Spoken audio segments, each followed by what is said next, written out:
Olá, turma 121 e 122. Estamos iniciando a segunda aula dessa semana, do dia 1º a 4 de junho de 2020.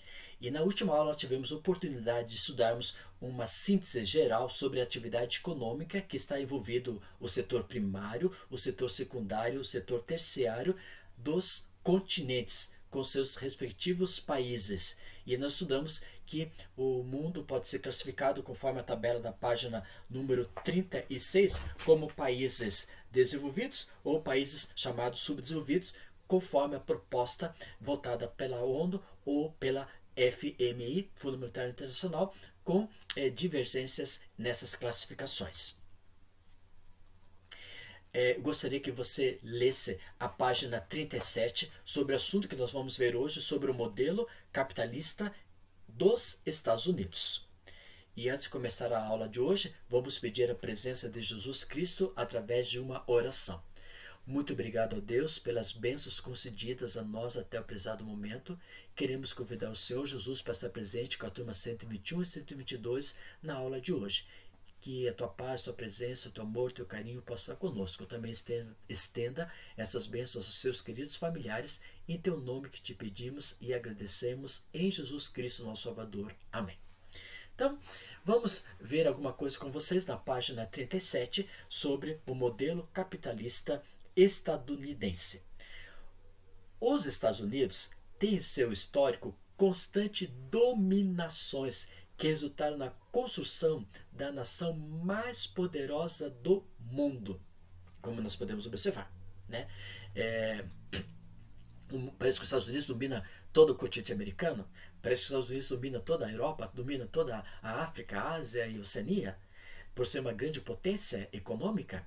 Logicamente que muitas vezes nós podemos observar que a economia norte-americana atualmente ela está em recessão econômica, mas pela sua exploração, ajuda econômica, os empréstimos que os Estados Unidos ofereceu para os outros países, ela se demonstra como sendo que uma nação poderosa a nível econômico. Mas passamos por alguns pontos para observar por que os Estados Unidos têm essa ideia que está até em negrito, dominações, né? Por que os Estados Unidos têm isso? Então, conforme a história, nós podemos observar o seguinte: Destino Manifesto.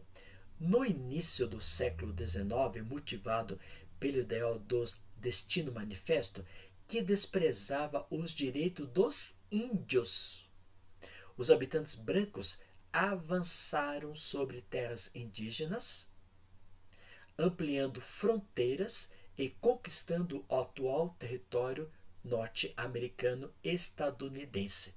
O que aconteceu então no Destino Manifesto?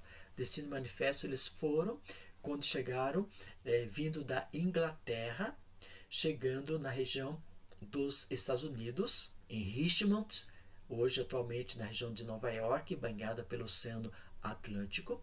Eles foram conquistando até a parte oeste, chamado Marcha para o Oeste. E por onde eles estavam passando, eles iam fazendo o quê? Conquistando novas áreas vegetais ou áreas minerais e, logicamente, foram acabando, destruindo os próprios índios, aqueles índios que não queriam ajudar os próprios brancos, né? E os índios também, logicamente, que não queriam ser influenciados pelos brancos, então os brancos ingleses foram matando muito índio. Como consequência disso, nós chamamos o Destino Manifesto, que esse Destino Manifesto, como foi lido, foi visto, eles desprezavam os direitos dos índios, então os brancos que tinham totalmente a dominação. Aí também, com o passar do tempo, né, vai ter a doutrina, com a doutrina Monroe. Essa doutrina defendia a América para os americanos. Iniciou-se um longo período de dominação estadunidense em relação aos demais países do continente americano, sob a forma de ocupação militar ou indiretamente por meio de acordos políticos e econômicos. E essa doutrina nos coloca o seguinte, que um pé está nos Estados Unidos e outro pé está aqui na região da América do Sul. Ou seja, toda essa doutrina é a dominação do continente sendo dominado pelos Estados Unidos, ou por questão econômica, ou por questão política, ou por de questão de estratégia de guerra. E essa questão militar, né? E infelizmente o Brasil, estamos nesse pacote dessa doutrina pelo fato de que a nossa dominação, somos países ainda considerados países emergentes e as nossas atividades primárias são enviadas para os Estados Unidos e os Estados Unidos enviam para nós produtos industrializados. A Guerra Fria no Brasil em 1964, né? Qualquer país que representasse uma ameaça à hegemonia política e econômica dos Estados Unidos estava sujeito a represálias. As intervenções intensificaram-se durante a Guerra Fria, na tentativa de conter os avanços do socialismo no continente. Então, nesse período, nós tínhamos o quê? Como estudamos na aula anterior, nós tínhamos o período da Guerra Fria. Esse período da Guerra Fria, mais ou menos um período de 70 anos, dominado pelo mundo capitalista, os Estados Unidos, e o mundo socialista, a ex-URSS.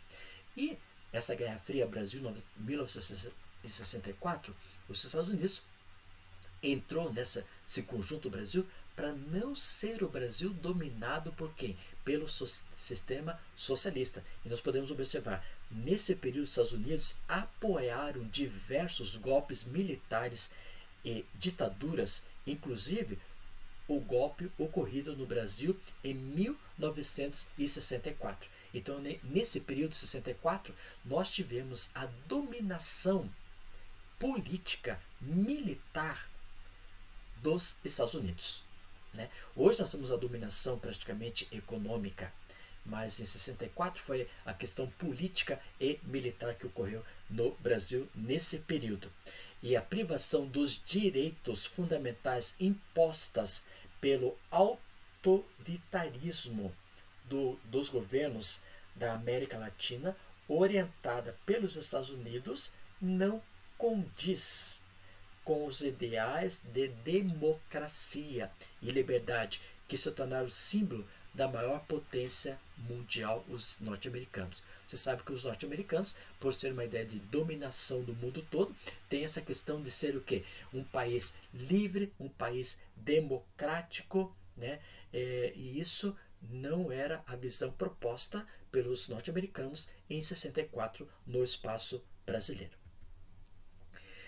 Para que o sistema fosse imposto, não bastava apenas decisões políticas ou militares.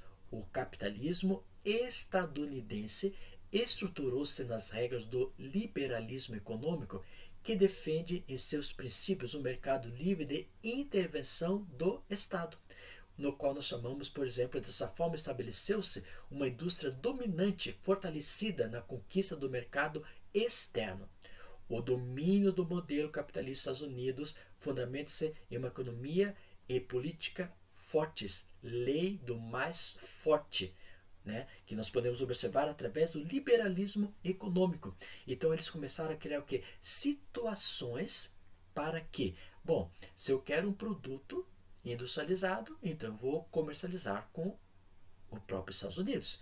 Então o Brasil, infelizmente, envia grande quantidade de suco de laranja para os norte-americanos e os norte-americanos enviam para nós produtos industrializados, muitas vezes com acordos desse liberalismo econômico para não ser cobrados impostos ou diminuir alguma taxação econômica ou o valor do dólar, mas isso é uma proposta política que existe na economia entre o Brasil e os Estados Unidos. E os Estados Unidos faz esse grande espaço do liberalismo econômico. O domínio do modelo capitalista, como já foi colocado na fala anterior, a lei do mais forte, o que explica a teoria aceita por estudiosos de que o subdesenvolvimento sustenta o sistema capitalista, né? Então, por exemplo, nós do Brasil, que somos um país emergente, um país subdesenvolvido, nós que estamos sustentando esse mundo capitalista. Por quê? Porque o mundo dos Estados Unidos é um mundo consumidor. E nós temos a matéria-prima que é muitas vezes enviado para os Estados Unidos e lá é comercializado, formando um país de consumismo, um país de dominação, um país de lei mais forte. E essa lei mais forte nós podemos observar, por exemplo, nesses símbolos, né? Coca-Cola invadiu o mundo todo. O Brasil não tem um refrigerante exclusivo nosso que vai estar no mundo todo. Nós temos agora na Antártica, mas não temos para o Brasil, para o mundo todo, por exemplo. Nós temos o lanche do M, né? McDonald's, distribuído no mundo todo e todo mundo parece que vai atrás desse prazer. Também nós temos os parques de diversão dos norte-americanos, simbolizado pelo Mickey e a Minnie. E eles fazem o quê? Esses são símbolos que nós podemos observar na estrutura norte-americana que está no mundo todo. Coca-Cola nós temos no mundo todo praticamente. Os lanches também nós temos no mundo todo, que são alimentos rápidos, fast food. E temos os divertimentos no mundo todo. Isso aqui são símbolos do mundo norte-americano, mundo estadunidense, colocando o quê? A lei do mais forte, a lei da dominação que nós vimos na aula. Aqui nós podemos observar, por exemplo, o presidente norte-americano lutando com o presidente da Rússia para ver da ex-União das Repúblicas Soviéticas Socialistas para ter o próprio proposta.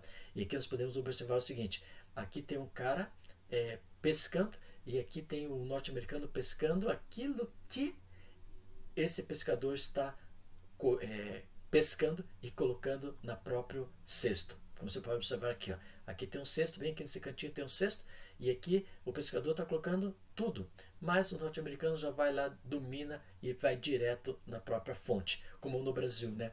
O Brasil, nós enviamos grande quantidade de produtos primários para os norte-americanos e os norte-americanos vão explorando a posição brasileira. E aqui é o símbolo dos norte-americanos, né? É o símbolo da dominação para todo o mundo. E na próxima aula nós vamos estudar com vocês sobre já o modelo socialista cubano, né?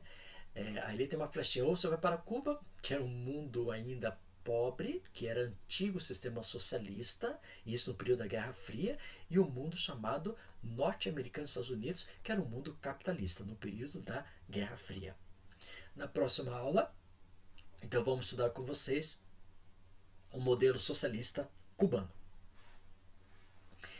Você vai postar também na plataforma da Eclass, como foi na aula passada, como aula assistida, tá?